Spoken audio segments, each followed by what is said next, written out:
So good morning once again. Our topic today is all about introduction to risk and return, and this is chapter 7.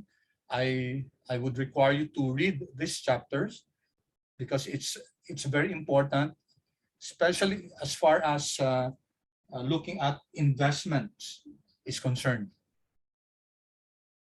Let's take a look at the first few pages of this text. And in the second page, you see here a diagram of how your $1 at the end of 1899 will look like at the end of 2017. So that's around 117 years. Okay, so we can see here that if we invested in equities or stocks in the stock market, our money would have grown by 47,661 times.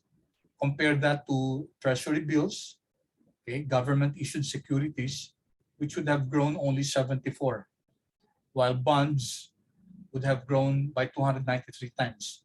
So this tells us the returns in equities will be much, much higher relative to bills and bonds. Now, this is very consistent with the principle in finance, which we call risk and return principle, where the higher the assumed risk, the higher is the required return. Among these three investments, the most risky is the equities, okay, because it can wipe out your money.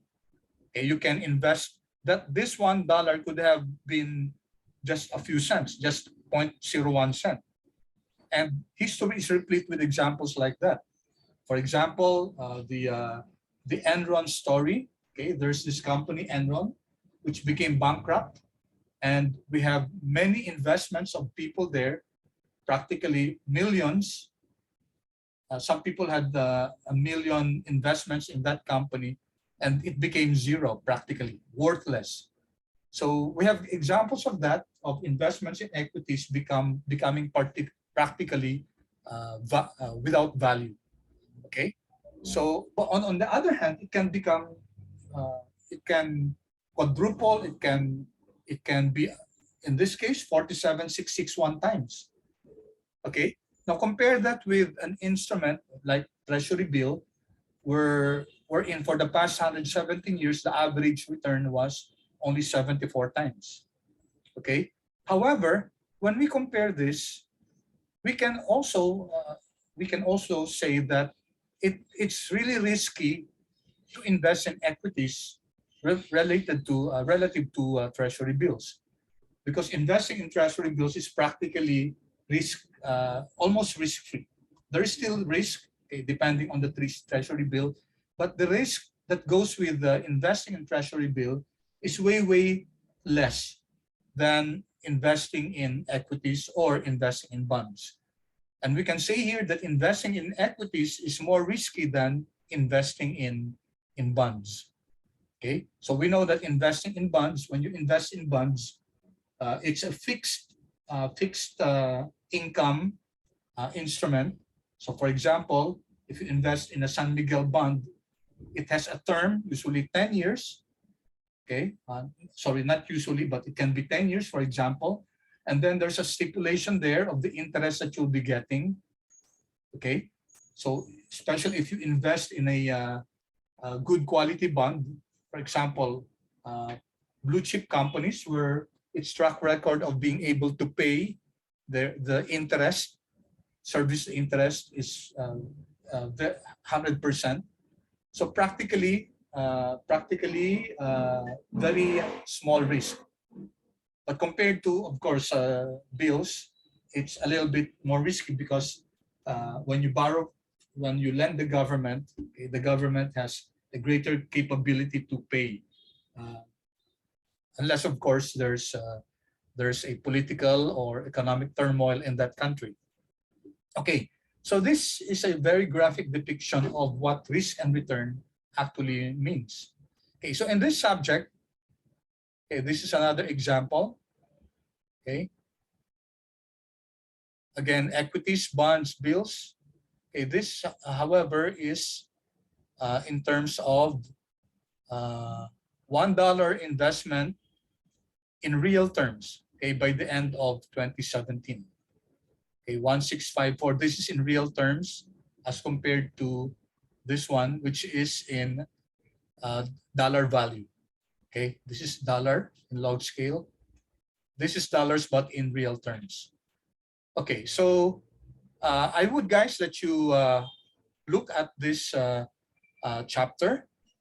Okay, here we also talk about arithmetic averages and compound annual returns, but we're going to discuss this in using an example in Excel. Okay, so we're going to have an example now. Okay, but I will leave you guys to read through this. Okay, so in the interest of time, guys, I know you're responsible people. I know you're going through this material. So we're going to start with going to. Okay, so let's go to. Okay, so may I invite you, please, to open. Go to your search engine. Okay, so let me open one.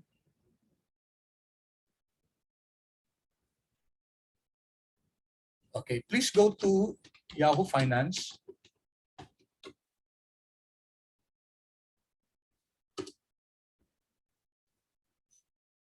Yahoo Finance.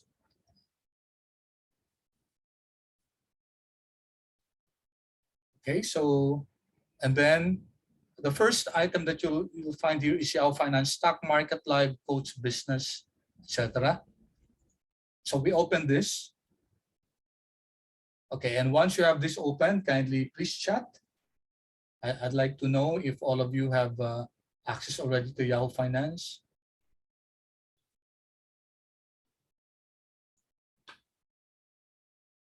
Okay, good. Good, thank you. Okay, thank you so much, guys. Okay, I hope everyone has access already to Yahoo Finance. Okay. Now, we're going to download some prices here, stock prices, because what we're going to do in the next, today and the next session is that we're going to learn how to compute returns and risk. Okay, returns and risk. So today we're just going to first learn how to navigate through Yahoo Finance and then download some prices. And then just in time on next Wednesday, we're going to learn how to compute returns and risk.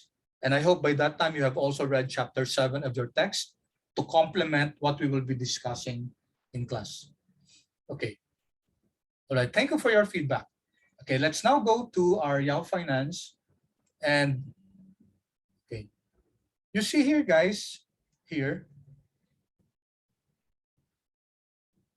search for news, symbols, or companies. When you want to look for the stock price of any company, for example, Apple, okay, you can see here most, I think you'll have a different item here because this is recently viewed. Okay, so if I want to know, for example, some information about Apple, I have to know the ticker symbol. Okay, the ticker symbol is just like the ID of Apple in the stock market. So Apple is, if we type AAPL, you can see here, guys, here AA. So we have here Alcoa, Apple, American Airlines, Asia Broadband, etc. So the ticker symbol of Apple is AAPL. So let's click this. Or just type, okay, AAPL, that this is Apple.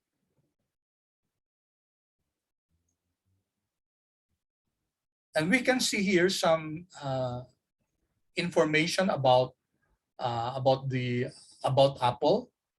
Okay, here you have here some choices that we can have: chart, statistics, historical data, okay, profile financials, some analysis, options, holders, etc. Okay, so let's see first how we can plot. Okay, so this is the plot of Apple. This is the share prices. Let's click the full screen here so that we have a better view of the Apple stock. Okay, so you can see that this is, okay, since I already modified this, okay, could you kindly click this one, guys, and let's have the same date. Let's see before COVID and up to the end of the 2021. So I'm putting here January. Let's put January 1, okay, 2018 until December 31, 2021, up to the end of 2021. And maybe we can put it January 31, January 31. Only up to January 24, or maybe up to, let's just put it January 24. Okay, and then apply. All right.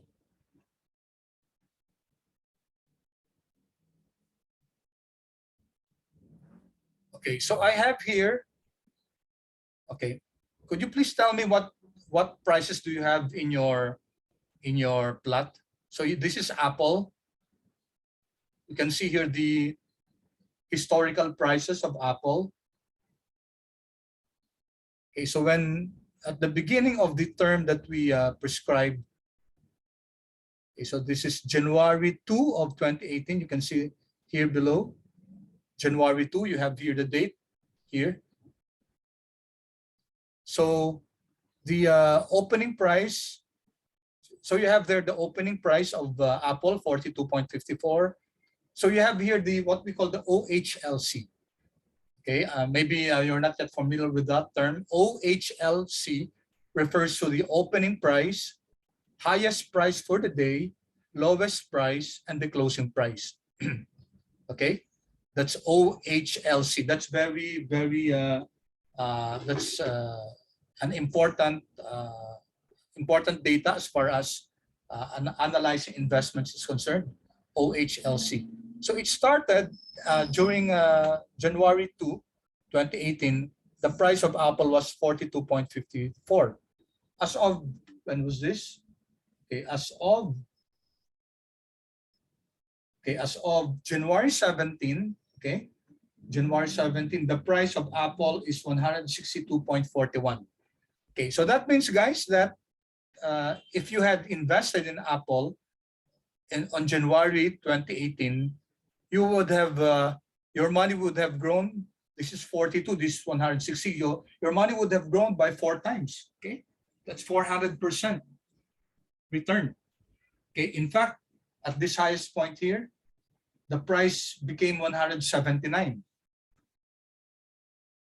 Okay, so you can see here the movement of Apple from January 1, January 2, 2018 up to January 17, 2021. So you can see here that that the price of Apple really increased, and we can compute for the returns of Apple stock from this period up to this period. We can easily do that. Now, what's good with Yahoo Finance is that you can put here another comparison. Okay. Now, before we compare, let's try to see what happened during the pandemic. Okay, at the start of the pandemic, let's see here, one of the lowest point here. Okay, you notice that before the pandemic, the price of Apple was going up, but at the start of the pandemic, which was about March, it went down here. Okay, March 16. Okay, but Apple soon recovered, right? So here, there's no sense that Apple was affected by the pandemic at all. We can see that this their product. Of course, we know that people still need cell phones even during the pandemic. In fact, maybe there was a surge in the demand for Apple products because people tended to stay more at home. And then people did not need to buy their products from physical stores. With the presence of online stores, people could now buy Apple products. So any comment about this, guys? It seems that Apple did not suffer much from the resurgence from the onset of COVID. Any comment? Anyone would like to comment on this, guys? wala masyado, no? Hindi naapektuhan, tumaas pa nga. Eh, no? Okay, and even if nag-o-Omicron, dito siguro because of the Omicron, medyo bumaba ng konti. But maybe these are artificial downtrends. Siguro pataas na naman yan. Okay. We can compare that. Mag-comparison tayo, guys. Okay. Let's see from the airline, no? Kasi ang mga airlines naapektuhan to. Let's see American Airlines ito. The ticker symbol is AAL. So you can type here AAL or okay, let's me type AAL. Okay, and then yung line size, pwede nating choose the line size and then the color para may distinction siya. I'll make it blue, red, and then save. Okay. And you see here, guys, the okay, the difference between the movement in the stock price of American Airlines and Apple. No? Yan. Ito, nagsimula yung American Airlines at 52.65. Let me click this. American Airlines here, January 2, it was 52.65. When it came here, guys, pagdating dito,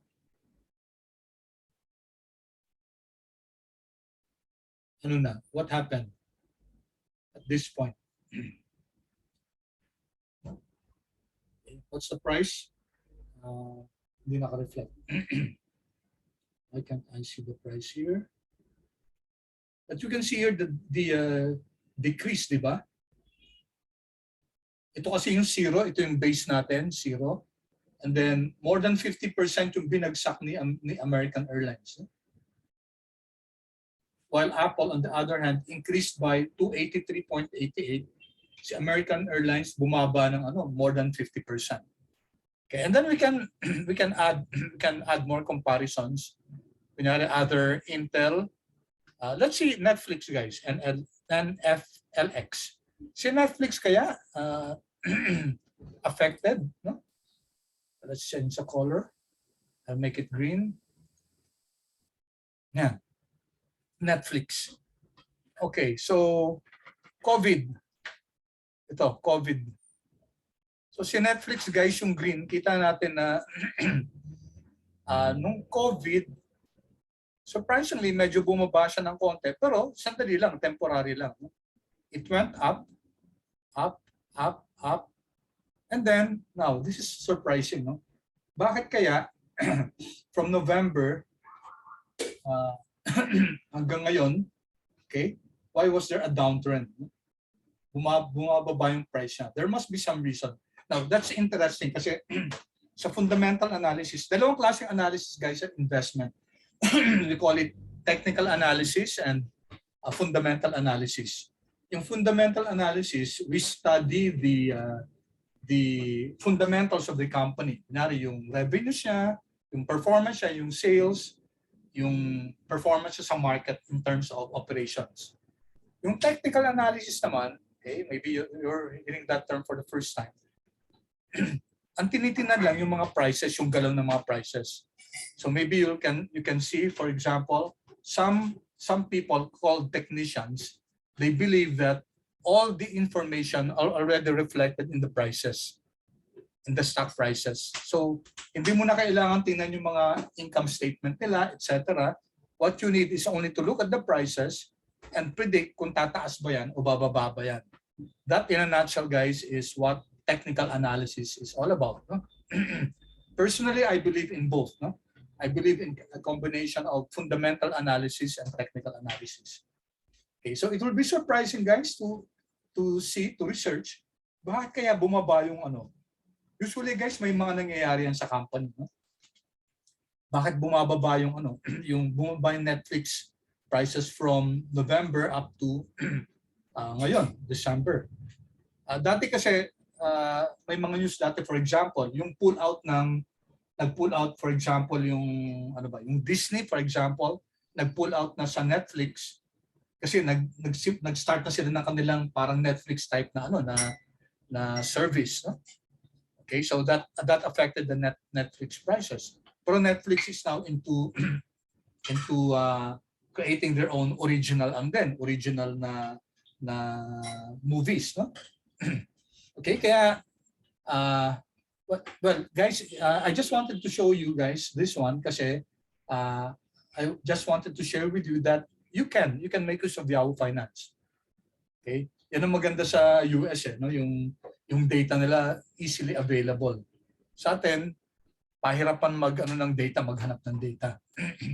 Okay, so let's go back, guys. Back tayo dito. Back tayo dito kay Apple, no? Okay, any question by the way so far? Pause muna ako. Any questions about that illustration dun sa sa plot natin? Okay. So far ba, guys, clear yung example natin? We're just illustrating here yung a crude example of the movement of the stock prices. Okay, and then we're going to learn how to compute for the returns of Apple, for example, or of Netflix, or of American Airlines. Kung compare natin yung returns nila, we're going to see which company generated a higher return. Well, graphically, guys, kitang-kita natin na si Apple ang mas malaki, no? If we're comparing prices starting with January to 2018. And then we're also going to learn how to compute for the risk, kasi that's the topic of this chapter, risk and return. Okay, may I have, guys, your feedback kung okay so far? Clear ba yung example na to? Example natin ito, guys. So far, clear ba to? Okay, thank you. Thank you. Sa tingin nyo, guys, sino yung mas risky dito? Which stock is riskier? Any guess? You can unmute yourself. Sa tingin nyo, sinong stock dito ang riskier? Si Apple ba? O si Netflix? O si American Airlines? Just from looking at the graph. American Airlines, sir. Sino? American Airlines po. Okay. Who's this? Sino ba tanda? Kyron po, sir. Kyron. Kyron, why? Bakit mas risky si American Airlines? It's low and it's constantly going down, sir. Okay. It's just constant, while the others are going up. Also, okay. sir. Okay, thank you. Thank you, Karen. That's a very logical and very sound answer, no?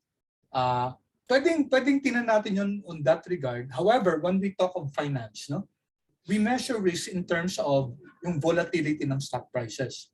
If you notice, si American Airlines, yung range ng volatility niya hindi masyadong malaki, no? Ito yung band ni American Airlines. Itong band na to, no? From this one tapos hanggang dito lang.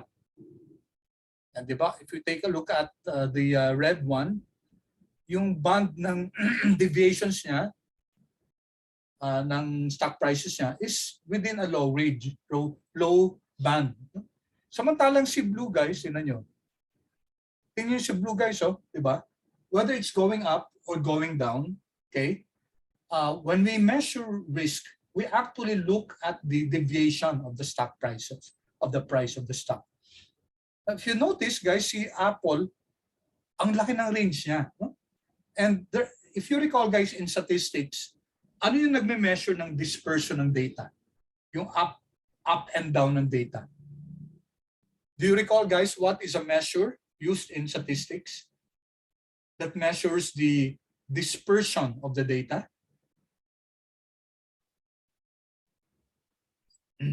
Anyone? Can anyone tell us? Ano yung Sir? ano? Yes? Sir, is it standard deviation? Yeah. Alexi? Si Alexi to? Ano, Sir Lian? Lian, thank you. Lian, sorry. Lian, thank you so much. Yeah, you're correct. No? It's a standard deviation. Okay? Oh, sorry.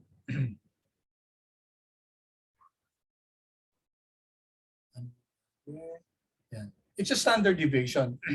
And if you're going to compute for the standard deviation of these three stocks, you'll notice that it's Apple that has the highest standard deviation. Graphically, makikita natin kasi ang standard deviation, guys, diba, if you recall from the formula, it's x minus x bar over the x minus mean, it's the sum of x minus x bar squared over n minus 1, no? If it's a sample. So kung titingnan natin ano ba yung mean ng prices ni Apple, siguro ang average siya andi dito, yung blue, no? Siguro yung average siya andi dito sa portion na to. Kung if this is the average, then makikita natin na yung deviation niya between the highest and the lowest value is really very high, no? Samantalang si American Airlines, no, siguro ang mean niya banda dito, yung deviation niya mababa lang.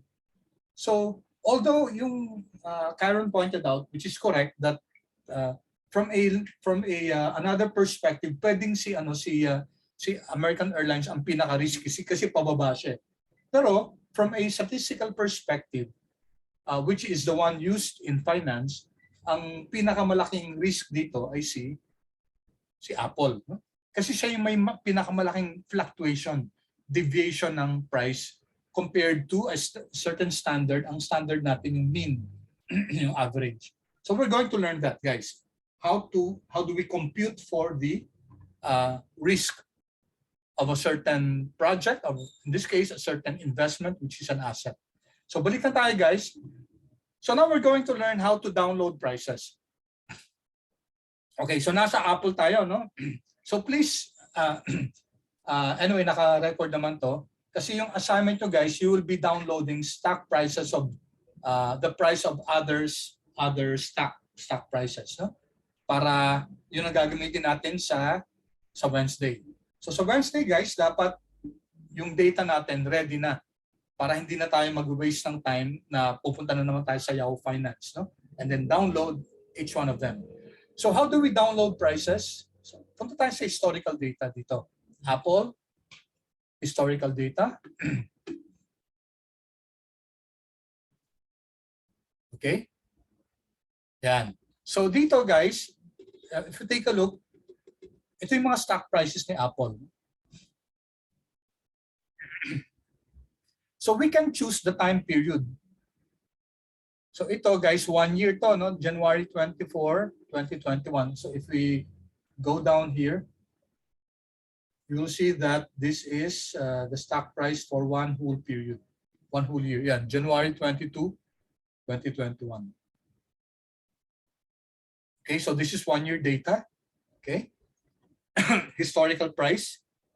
And then frequency, pwedeng daily, pwedeng weekly, pwedeng monthly. Okay. So, para pare-pareho tayo, guys, ang gagawin natin, we're going to download price from January, okay, piliin natin January, yan. Yung ginawa natin kanina, January 1, 2018, okay?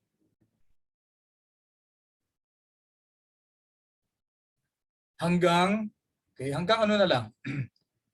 Let's go December 31. Okay, para 3 years, no? So the January 1, 2018, December 31, 2021. Okay, done. Okay, done siya, no? Okay. Now, so this is around mga 600, 700 observations, no? Gawin na lang natin, guys, para mas anong preference ko, guys? Daily, weekly, monthly? In the interest of time, gawin na lang natin weekly, no? Para mas lesser yung observations natin. Weekly na lang gawin natin, guys, weekly. Apply natin to. Apply. Okay, when you apply it, kita nyo, guys, yung prices natin, no?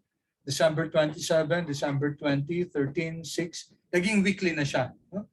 If you make it monthly, apply. Okay, what happened? Yan, naging monthly na siya. December, November, October. Okay? So, let's just choose weekly data. Okay, apply ulit. Okay, there.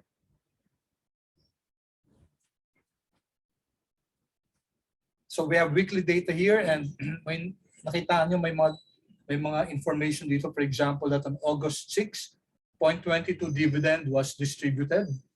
No? Okay, so mukhang regular yung quarterly yata yung dividend ni Apple.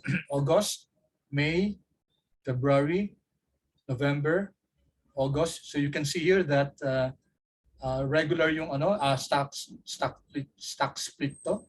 Pero yung dividend ni Apple is a regularly distributed.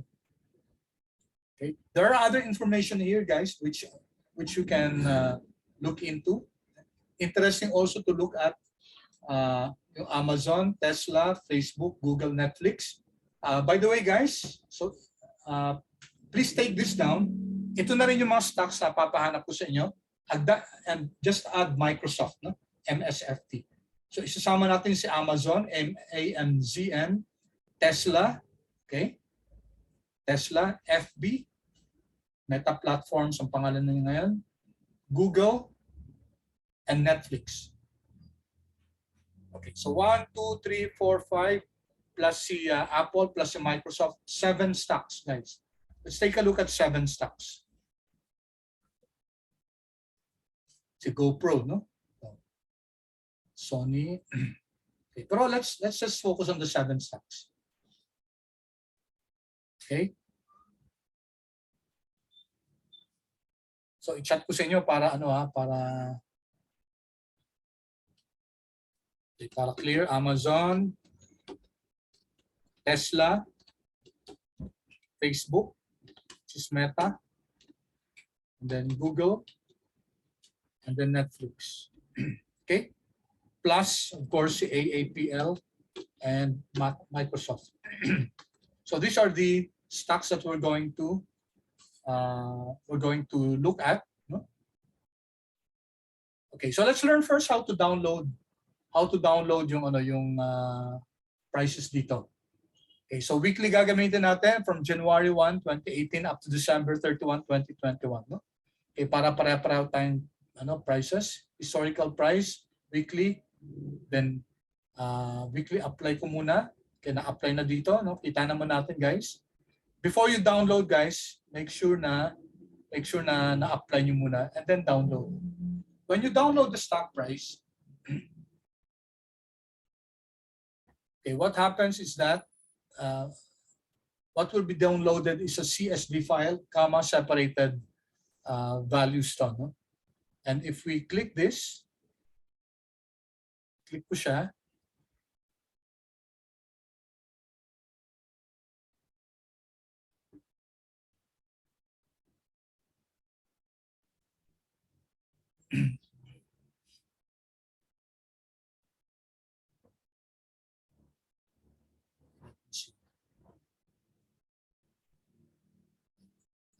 show in folder ko na muna.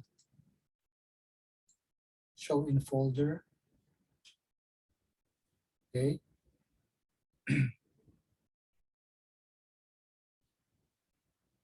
Okay, this one. Yan, nag-open na siya. Okay, so what you have here, guys, is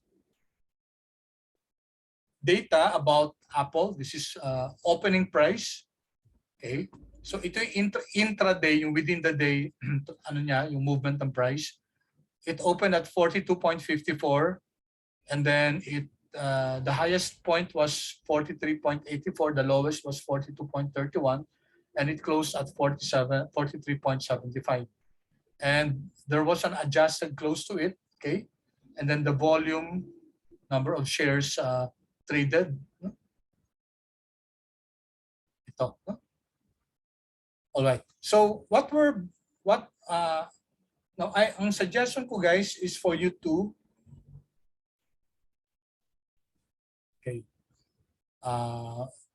best is for us to save this file, save as.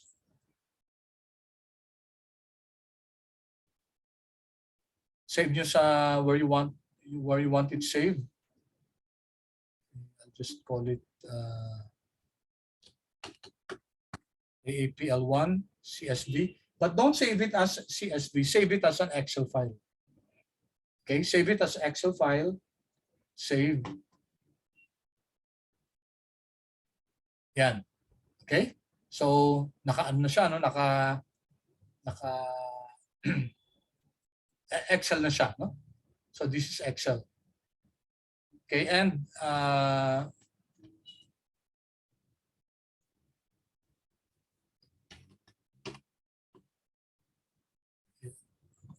so I want you to save also the this original. Create na lang kayo ng copy ng Apple ulit para ma-preserve niyo yung original na na dinownload natin. Tapos create tayo ng copy na to. Ang gagamitin lang natin guys yung adjusted close. This one. Delete natin. And tanggalin natin yung volume. Delete. Okay? So let me call this AAPL. There.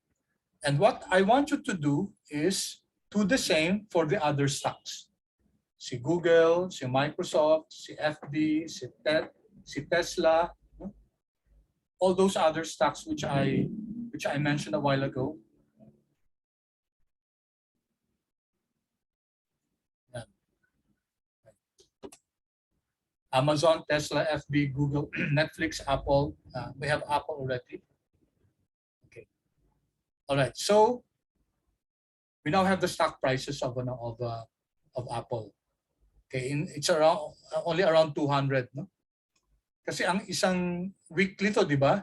Sa isang week 52. Okay, 52 weeks. So these are 2018, 2019, 2020. 52 times 3, so that's around 150 plus, 160. Or 200, no? Kaya 200 plus. Anyway, okay, so what we can do about this is, for example, we can, yung plinat natin kanina, no? Highlight that. And then insert. You can plot, scatter plot. Okay, so we can replicate yung plot kanina. Weekly data nga lang to. No? So this is our weekly data, plot of our weekly data for Apple. And then you can see here February.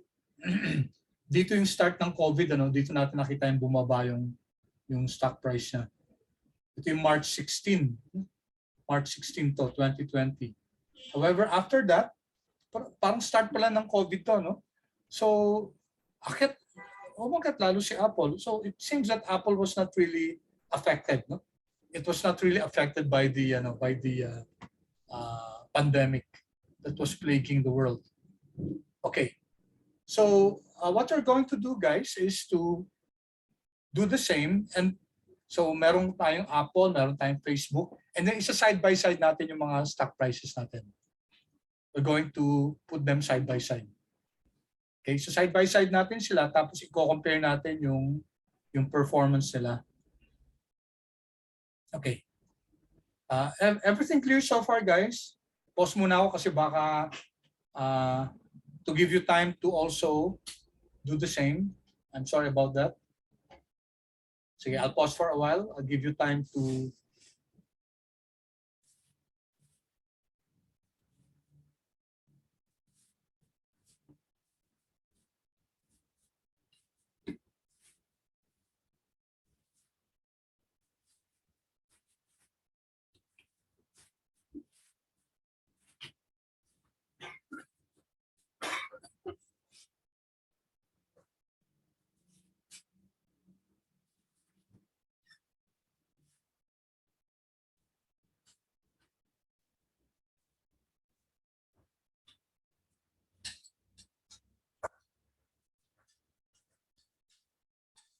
when you're done, guys, kindly chat, please, so that I know if I may continue already the discussion.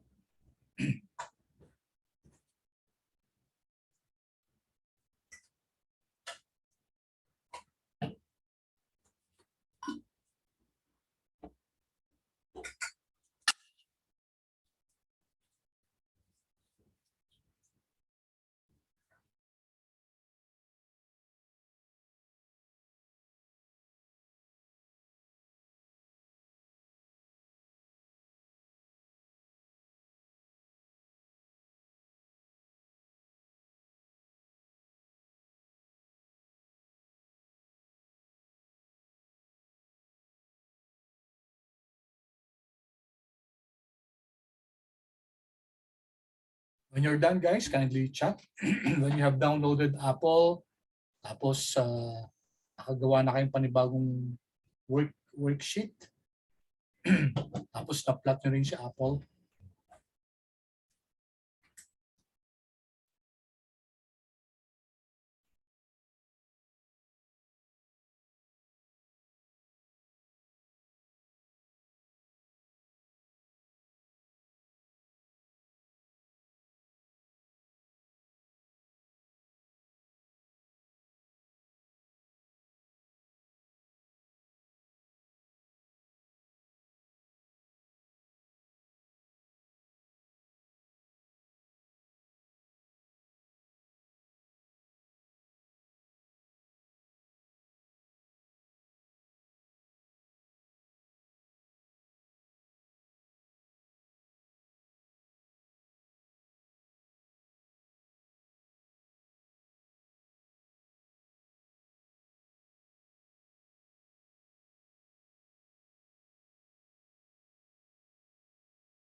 Any questions, guys?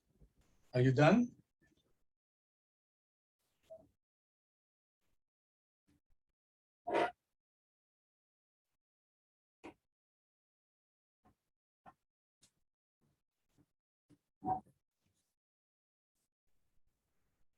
Yes, oo. FB is Facebook. Oo. But the company name is Meta.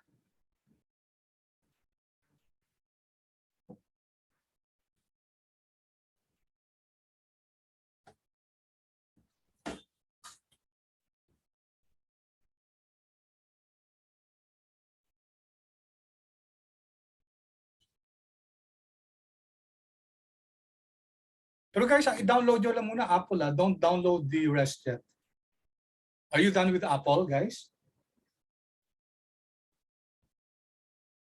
Okay. How about the rest, guys? Feedback, please. Kung is it okay for me to proceed now?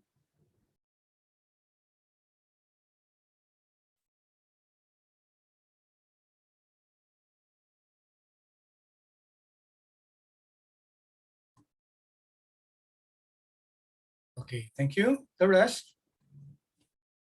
Yes, thank you. Let's wait for a few more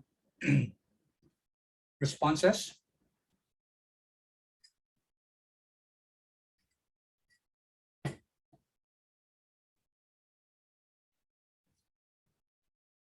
Okay, thank you. Good. Good. Okay, so let's continue. And the first thing that we're going to learn today is how to compute for returns. Okay, let me go back to our text. So that you, when you're reading your text, guys, okay, guided kayo. No?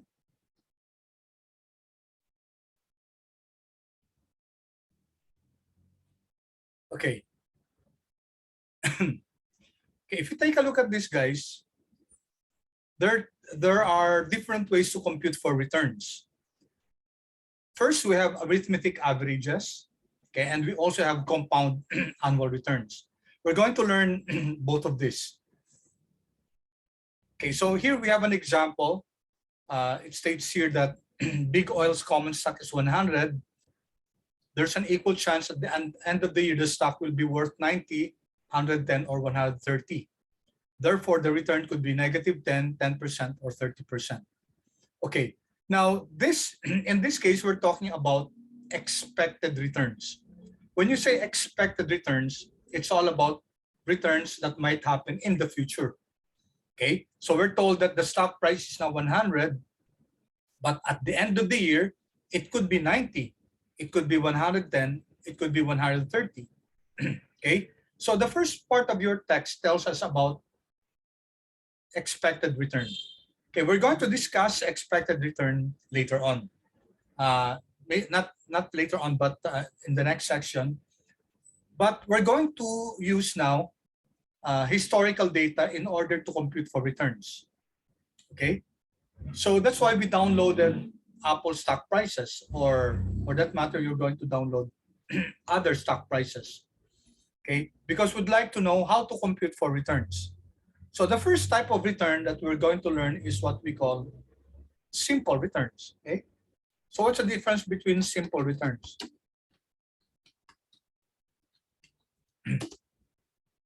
Or this another way, this is called HPR, or holding period returns. Okay, holding period returns, or HPR. So how do you compute for this? So let's use Apple in order to compute for the simple returns. When we talk of simple returns, okay, we either, depending on our data, we're either talking of day-to-day returns, or week-on-week returns, or month-on-month returns, or year-on-year returns, depending on the data that we're using. Here, since we're using weekly returns, then we're actually computing for week-on-week simple returns. And how do we compute for that? To compute for that, if you recall, guys, it's just the value at time t divided by the value at time t minus 1, okay, and then minus 1. Okay, sorry for the, just to distinguish between, okay, let me just, I'm sorry. Let me just put this in subscript so that we have a better, oops.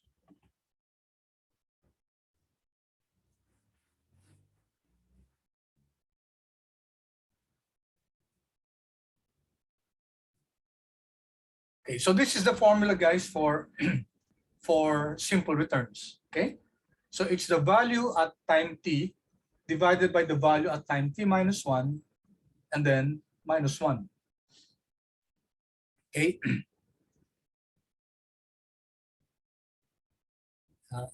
Clear yun, guys? So if we compute for that here, it will be equal to between January 8 and January 1, our time t will be January 8, and our time t will be t minus 1 will be, of course, January 1. So it will be equal to the January 8 figure divided by January 1 figure, and then minus 1. Okay, so this is the return between January 8 and January 1. So it's around 1.19%. Okay, let me flash the formula, guys. I'll give you 1 minute to look at that, guys. Do that.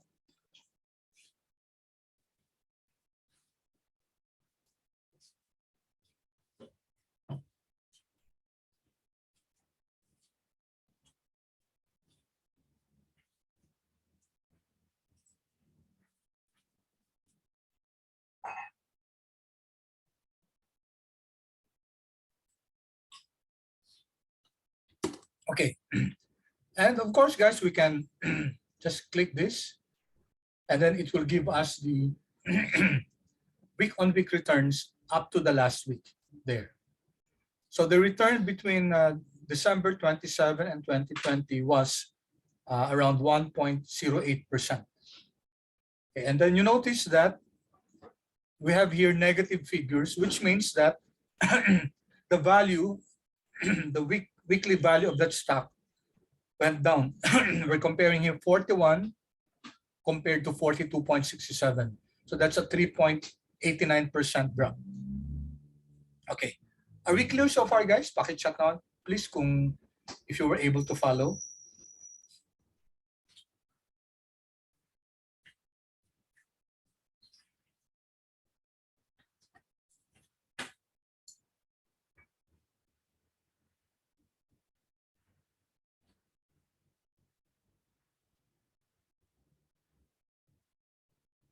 Okay, good.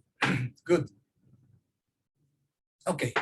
Now, now that we have obtained the week-on-week returns, okay, what's usually done is you get the average as our sabi ng ano natin ng arithmetic averages.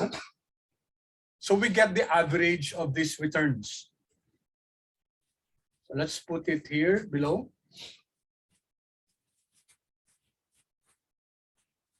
And since masyado mahaba yung ano natin, I'll just, let's hide, guys. First 5 and last 5. 1, 2, 3, 4, 5. There. I'm going to hide this. Hide. Okay, so it's easy for us to work on this. So average. I'm putting here average.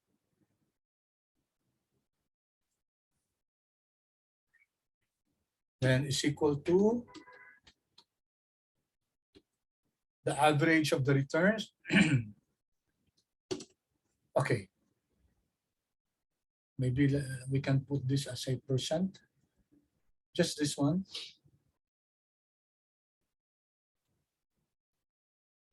Okay. So we can see here, guys, that on the average,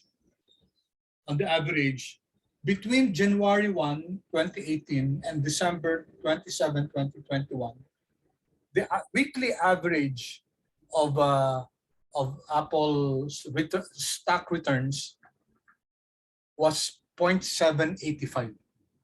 So that's the weekly average. Okay. So take note, this is weekly average because our data is weekly. Weekly average yan.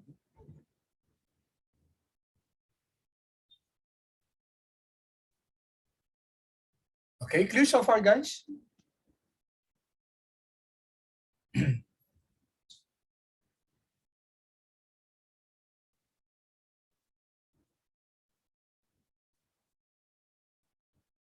Okay, thank you.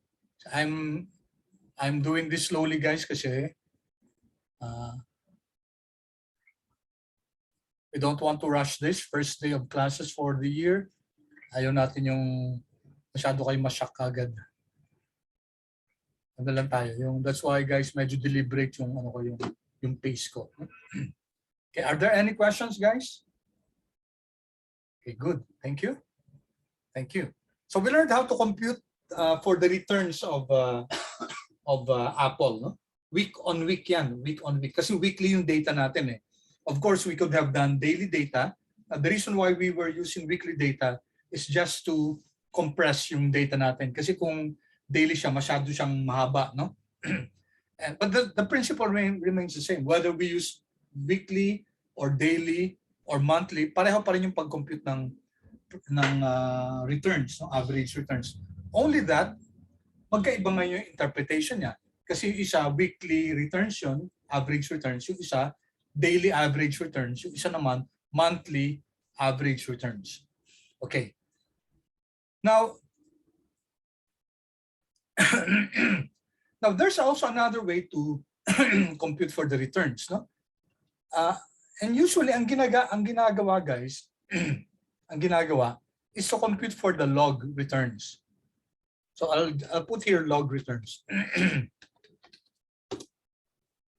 Now there's a reason why oftentimes ang ginagawa log returns, no? What finance analysts do is instead of using the simple returns, ang ginagamit nila log returns.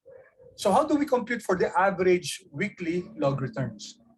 The formula, guys, to use log returns is just get the log of the price. So, lagay ko dito para may reference tayo. Natago na pala. No. Here. So, let me put here log returns. And then it's equal to the log. Natural log ang gagamitin natin, guys. Value at capital natin to.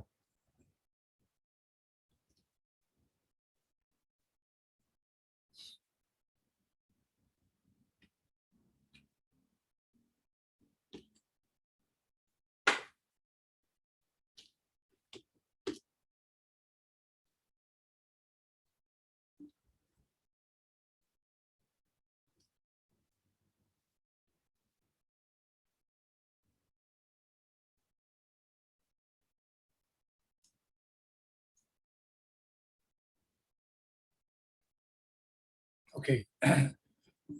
Log lang, guys. Wala nang -1, sorry. No more -1. So, ang gagamitin natin, guys, yung natural logarithm, yung ln. Okay, so this is equal to ln of this divided by this. Okay? So if you notice, guys, hindi naman siya masyadong magkalayo, no? And then we click.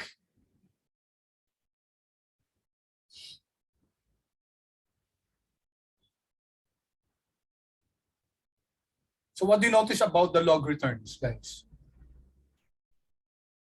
Which is bigger, the simple returns or the log returns? Which is greater?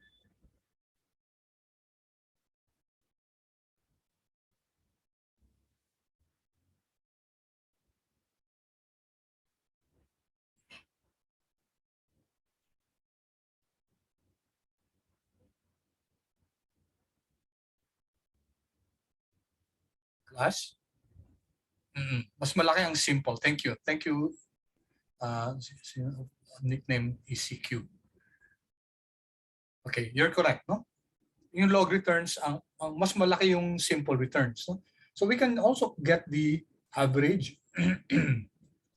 Okay, so using log returns, guys, the average weekly log returns of Apple returns from January 2018 to December 2021 was 0.697.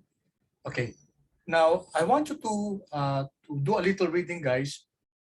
Why do financial analysts prefer computing the log returns compared to the simple returns? Okay, I want you to to explore that.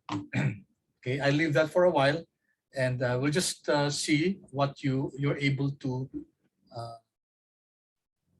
find out in your search for the answer to that question. So bakit ba mas ginugustong ginagamit yung log returns kaysa yung simple returns lang?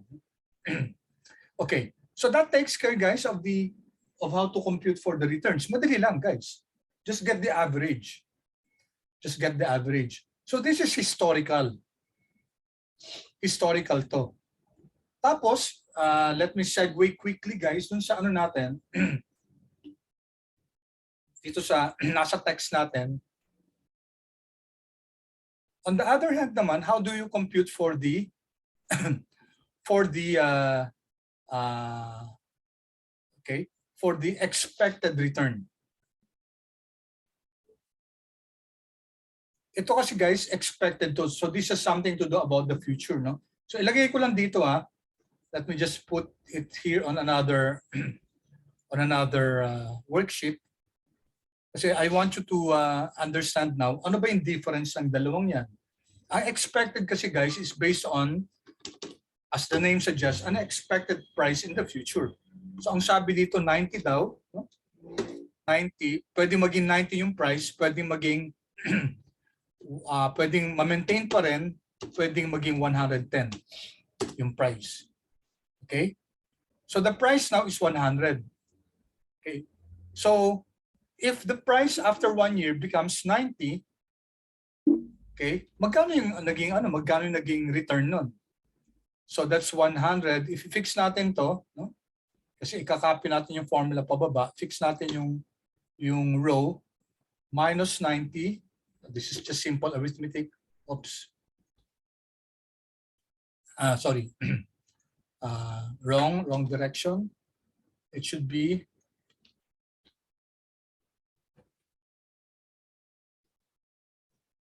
okay. What am I doing, guys?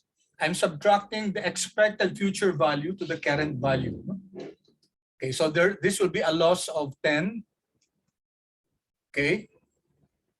Walang loss at saka may loss, no?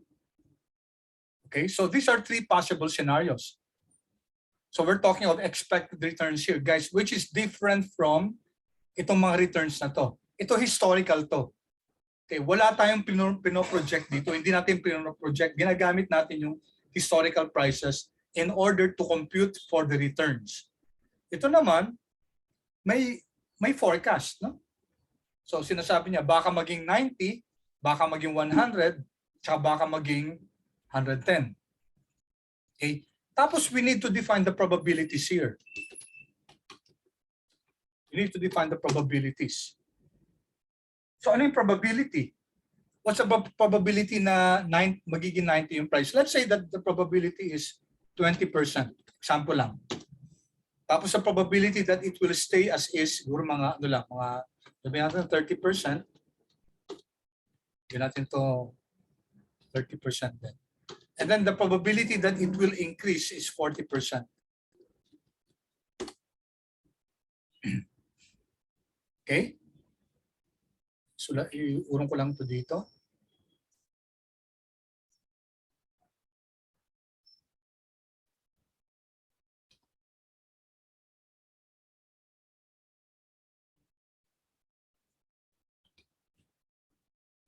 Okay, so ito yung returns natin, ano? Expected returns. Ito yung probabilities niya. So how do you compute for the returns? Ito kasi ito yung returns natin, di ba? Ito yung returns. Kaso dito tatlong prices, guys, 90, 100, 110. Okay? So ano ngayon yung niyan? Ano ngayon yung weighted returns natin? Well, that's very simple. You just multiply this with this, no? So it's equal to just yung negative 10, the chance for that to happen is 30%. Okay? Ito naman, 0 times 30%. Okay, and then this is 4. Okay? So if we sum this up,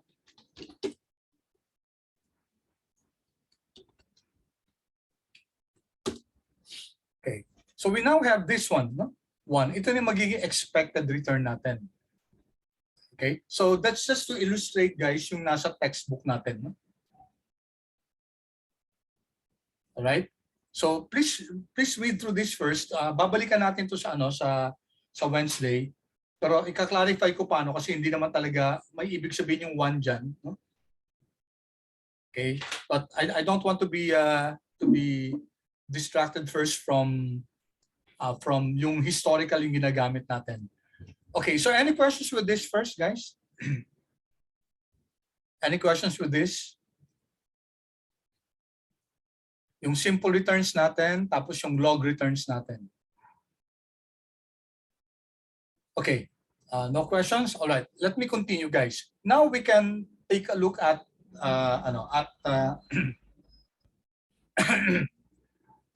how to compute for the risk. How do we compute for the risk? Let's discuss first the long way, no? The long cut. Paano yung long way in order to compute for the for the risk. Okay. Sabi natin guys, ano yung formula ng risk? Risk is measured by the standard deviation. Okay? And the standard deviation from your basic stat is, okay, introduce tayo ng, wala yung digital pen ko, sorry guys.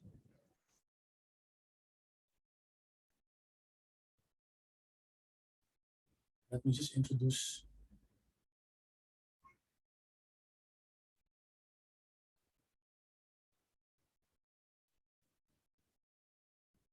Okay.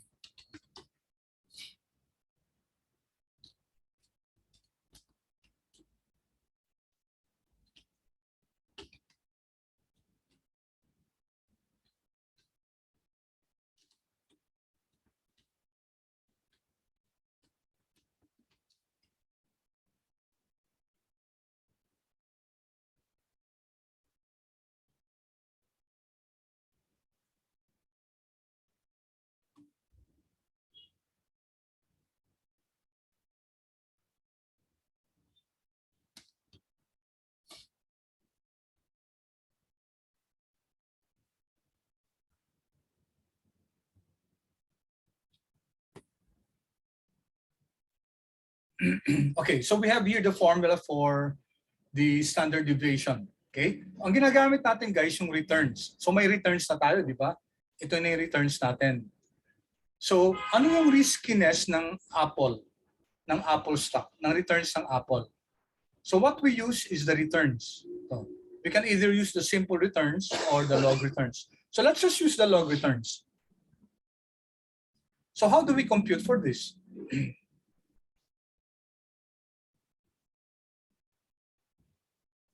Paano natin mako-compute guys? So you have the returns and then isa-subtract natin to sa benchmark, no? Benchmark, and then i-square natin. And then at the end guys, i-divide natin ng n-1. Okay, n-1 if it's sample, but because this is just a sample, n kapag big N kapag population siya. Okay, so let's do this guys step by step. So in order to compute for the standard deviation first, let's use this first. Copy ko na ito dito. So I'm going to remove this first.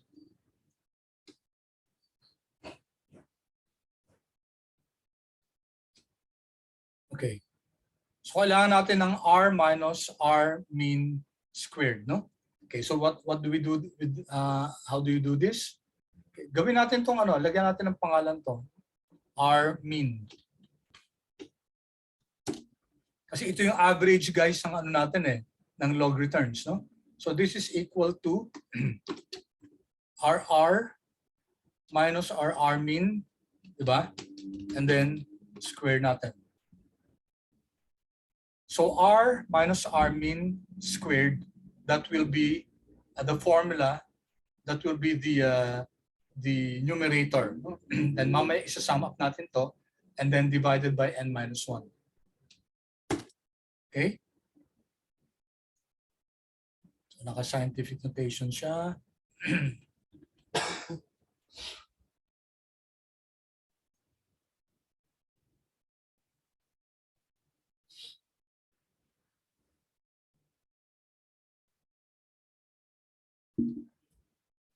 Okay, then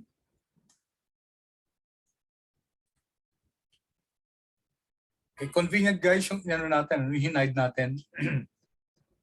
Otherwise kasi ang haba ng i-copy natin. No? So this is already the numerator, yung R minus R mean squared. So what do we have to do? What do we have to do next? What do you have to do next, guys? We sum this up, di ba? We sum this up. Okay? So ilagay natin dito yung risk as measured by standard deviation.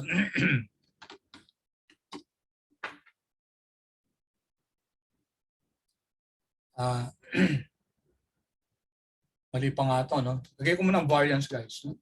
So this is just the variance. Kasi dapat ang standard deviation may square root to. Sorry about that. Okay. So I hope guys you're able to follow.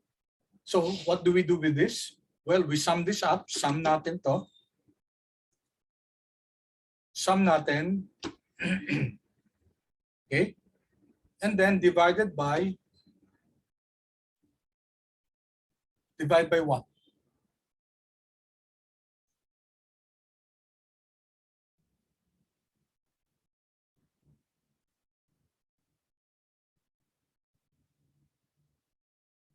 Divided by n minus 1, no? Ano yung n minus 1 natin? Ayan. Thank you, Robert. You're correct. Saan, Robert, paano kukunin yung n minus 1?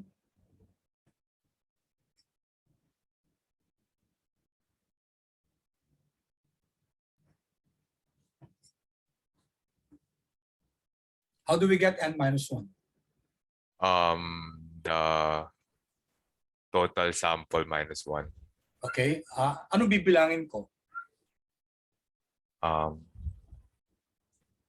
Yung 1, 4. Yung variance po. Anong column? Column E. Column, pwede. No? Yung column E ito. Kung ilan to, no? And then minus 1. Or column D or column C. Not the prices, ha? Kasi remember guys, yung prices, kunyari 100 yung prices, yung returns natin 99 lang. Mababawasan ng isa. Okay, so we can do it several ways. What we can do is count. We can have everything counted and then minus 1, or just count less 1. Okay, this is the easier way to do it. No? Ang ika-count ko lang, hindi lahat, babawasan ko ng isa. Okay, kasi n minus 1 siya. No? Or you can, kung gusto nyo, count everything and then magma-minus 1 pa kayo. Para sa akin, mas convenient yung ang bibilangin ko lang, yung nakabawas ng isa. Okay? So this is actually ito yung variance. No? Variance pa lang to. So I'm just pointing this out to you guys kasi pag finormalize natin pag-compute nito,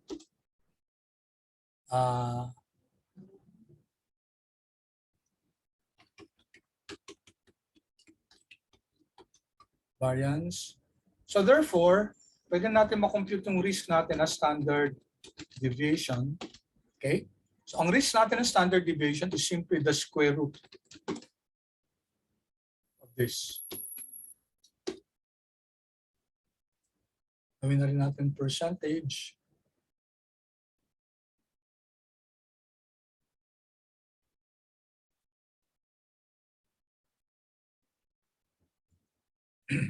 There. Okay? So here guys, we saw, tanggalin ko lang yung feeling nito para hindi nakakalito. Okay, here we see how to compute for the returns. Okay, either yung simple returns natin or yung log returns. And then the risk. The risk is measured by the deviation from the mean. Okay, so this formula is for the variance, and then the standard deviation is simply the square root of your variance, diba? No?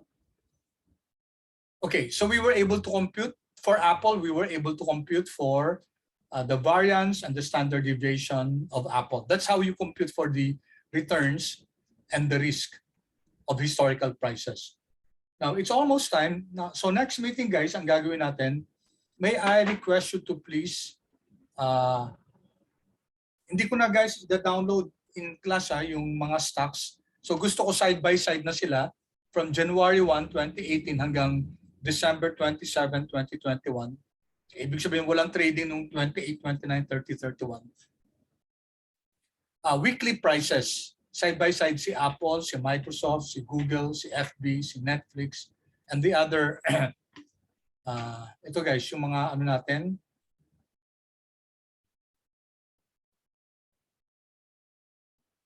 Ito. I-copy nyo to guys sa if you're using your yan, no? Ito. Side by side yung mga prices. And the next meeting guys, what we're going to do is we're going to compare which of the stock prices exhibited the highest returns for that period. Tapos sino din yung pinakamataas na risk during that period. Okay? And then after that, we're going to learn how to compute for the risk and return of a portfolio. Kasi ito single asset lang to. Single stock lang. Okay?